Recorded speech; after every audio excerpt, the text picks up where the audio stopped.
So I'm going to show you a quick and dirty iMovie tutorial so you can make your digital story. So before you even think about opening iMovie for this, what you're going to want to do is collect your royalty-free music, which I have my sample one here, your narration, which I would recommend recording on your phone and then either emailing to yourself or airdropping it or whatever you need to do to get it onto the computer. But I found that using your phone, whether you have an iPhone or Android or anything else, using the voice memo app or the equivalent gives you better sound than recording directly onto your computer. So I've recorded this on my phone and then airdropped it to my laptop. So I have that here. And then also you're going to want to have your photos collected already. This is really important. Actually, I would say if you want to wait and do your music after, that's okay, but you really need to have your photos. And what I would recommend is think about your narration and go ahead and put them in order. And the easiest way to do that is just to number them like I've done here. So the photo you want first, label it 1, 2, etc. And however many photos you think you're going to need, I would get even more so you have extra. So you really only want your photos to be about 2 to 3 seconds long, because any longer than that it's going to feel like they're on the screen forever even though they're not. So take the length of your narration and figure out how many photos you need to have a photo per every 2.5 to 3 seconds. So once you have those three things, your music, your narration, and most importantly your photos, and hopefully in the order that you want them to be in, you can open iMovie. So to do that, if you don't know how to find it, you can go up here to the spotlight search and then just type in iMovie. And there it is, and I'm going to go ahead and open it. Okay, so you either will open to this screen that I just had, or you'll open here, and if that's the case, you can just click Create New to create a new one. I'm going to use this one because it doesn't have anything in it yet. So what you're going to want to do, the first thing you want to do is add in your pictures. So you're going to go back to your folder where you have all your pictures numbered in order and select all of them, and then just drag them over into iMovie and make sure you put them at the beginning. This little line right here represents the beginning of the video. So once you have your photos in, you can go back to your folder and then drag in your narration and make sure you hook it to see this little green thing that's connecting the narration to the first picture. So this is why it's really important to have your photos in order, or at the very least have the first photo the right photo, because you're going to anchor your narration to your first photo, and what that's going to do is make sure everything starts at the same time. So I'm going to drop the narration in here connected to the photos, and I'm going to go back and I'm going to click on my music and drop it down here in the music bar. And again, you want to make sure that it is lined up with the beginning of the photos so that it starts when your video starts. Okay, so if I were to leave it like this, you can see that the sound is a little weird. Hopefully you can hear that. You can't really hear my narration, you can only hear the music. So what we're going to do to fix that is you're going to go down to your music, to this little bar, and drag it down. And I would say somewhere between 10 and 20 is good. You're going to have to adjust depending on how loud your narration is. And then I'm going to go ahead and make sure my narration is turned up to 100, which it was, and we'll see. And that's a little better. And again, it's sounding a little weird right now because I'm recording my screen, but that's more or less what you're going to want to do. Just make sure that you can hear both the music quietly in the background and your own voice when you're talking. And yeah, you can get a little more technical with this and do some fading in and out of the music at the beginning and end if you want to, but if you don't, that's okay too, as long as you can hear the music and your narration. So we're going to pretend that this is my whole narration. Clearly it's not, because it's only 33 seconds long. This reminds me, this is a good point to note. This is why it's really helpful to have your narration in one chunk, which means you might have to do a couple of takes when you're recording it, but it'll make your life a lot easier in this stage if you don't have multiple clips to drag in. If you do have multiple clips, it's not really a big deal. You'll just have to do the same thing. Basically, I can pretend this is another clip, and I would drag it in, and you would just want to make sure that it is lined up. So it's not letting me move it because I don't have any more photos. So I would have to go in. Here, I'll show you real quick. I can add some more photos and drag them in. And what that'll let me do is add this second audio clip, which is if you had your narration in 2 clips, and make sure that it lines up with the end of the first one. So that's what you would do. So we're going to pretend like this right here where the last picture is the end of my narration and the end of my digital story. So what you would do is you'll click right there so that that bar selected is stopped. And you're actually going to right click. And then what you're going to do is split the clip right there where you selected, and then you'll click everything that's on the right side of that and delete it. And then you're going to do the same thing down here to the music. So you'll click in there, right click, split clip, and then go ahead and delete that. And again, so what that'll do is make sure that everything ends at the same time and you don't end up with a black screen and music playing for however long your music goes. Having said that, I chose a shorter, so when you have your music, your clip of music is probably going to be shorter than your narration because most of the songs will only be a couple minutes long and your narration is probably going to be longer. But it'll be the same thing. You can either copy it right from iMovie and paste it in over here. And then just make sure that it's lined up with the last one. Or you can drag it in from the folder like we did before. If you do that, just make sure that your music, wherever you have decided is a good volume level for your music, make sure all of your clips are the same. So if I make this one 22, then I need to make this one 22 as well, or you'll hear the sound difference when the clip comes on. So I don't need that, so I'm going to delete it.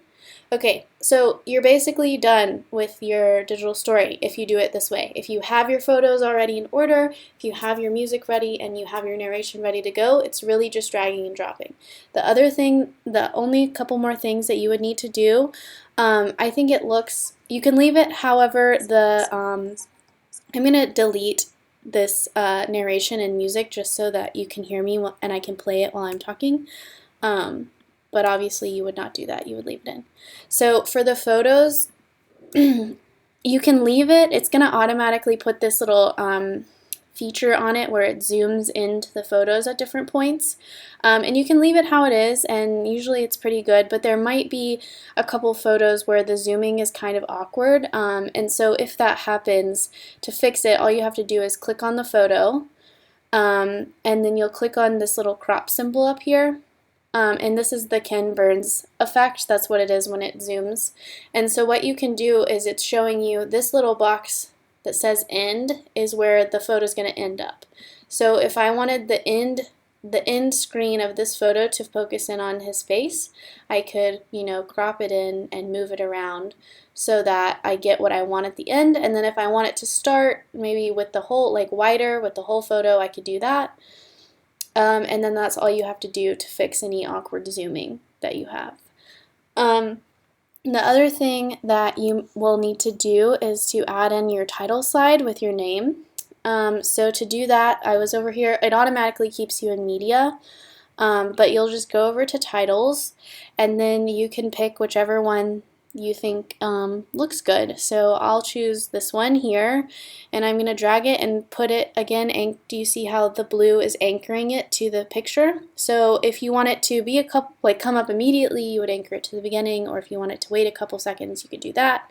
And it's automatically going to be 4 seconds, which is probably about what you want. You can adjust the time if you need to, but I think that's pretty standard. So once you have it where you want it to go, it'll automatically go over the photo, and then you just come over here and type what you want it to say.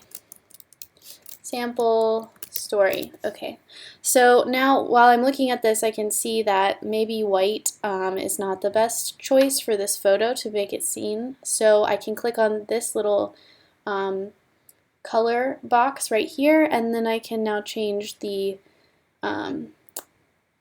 color of the font. And so again, like I'm seeing now that black even isn't the best, so I might actually want to pick a different title slide that maybe is in the lower right so that it's easier to read. So think about those things while you're making these decisions, because you want it to be easy to read for everyone and to look good. Okay, so we're gonna say that that's good, and that's my title. So now when I play, it's gonna wait a second, and then my name sample appears. Okay, so after you have that, I'm gonna put in my, so we can say that I have my narration in here again, and I have my music in as well down here at the bottom. And once that's all in, and at the end, you might actually want to wait to trim your music until you've done this last part. So you have two options for your title slide. You can do just like you did, your citation slide. You can do just like you did with your name and put it on top of a photo, or if you'd rather have your last photo be by itself and then just have your citations by just on a black background by themselves, you can do that as well. You can do that by using the title texts that you have here, just like you got to choose for that. If you want to get fancy, you can use this one, which is a scrolling citations. Maybe if you have several people you want to thank, or you want to cite different photographers or something like that, you could use this. But if you only have one or two things, I think it's best if you just use a plain one, so you don't need to scroll. And then I'm going to put it at the end here so that it's its own slide. And again, to then do that, you would just say citations, and then my music was summer. Well, okay, it's not letting me enter citations, or you can just, and then we can put in another slide that says, oops, put in another one right here that says summer from Ben Sound. Okay, but you probably don't actually want this to be 8 seconds long. I think I might have said earlier that your pictures should be 2.5 to 3 seconds. 4 seconds is fine too, and you can adjust the length of your photos just by moving this. And you'll notice as I'm moving the photos that the other stuff that's connected to it is moving as well. You don't need to worry about that. All it's doing is adjusting to make sure everything still lines up.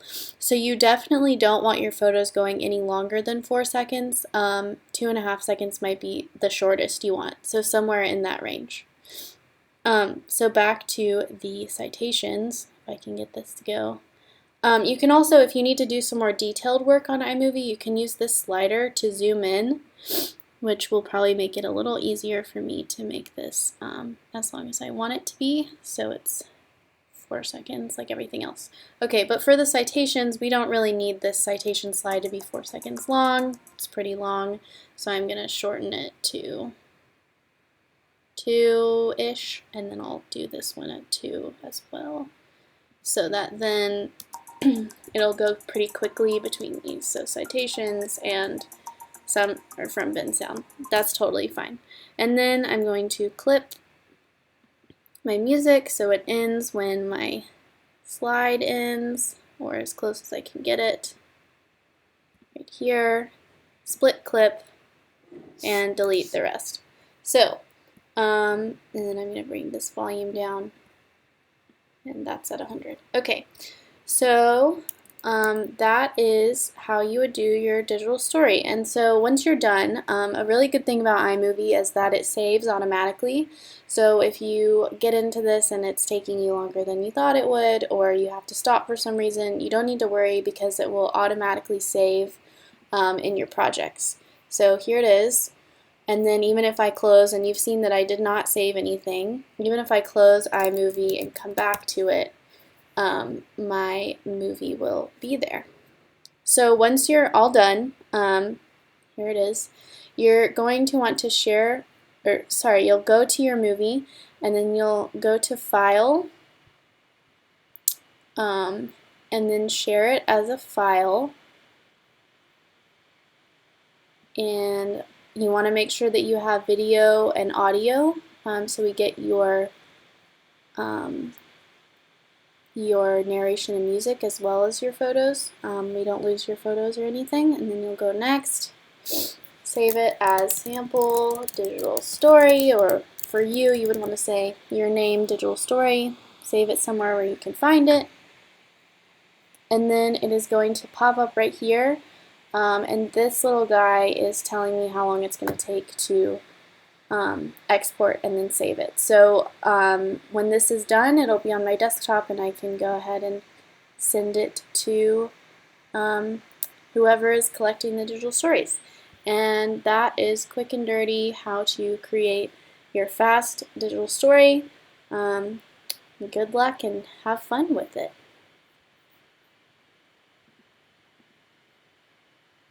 And I gotta figure out how to stop my recording.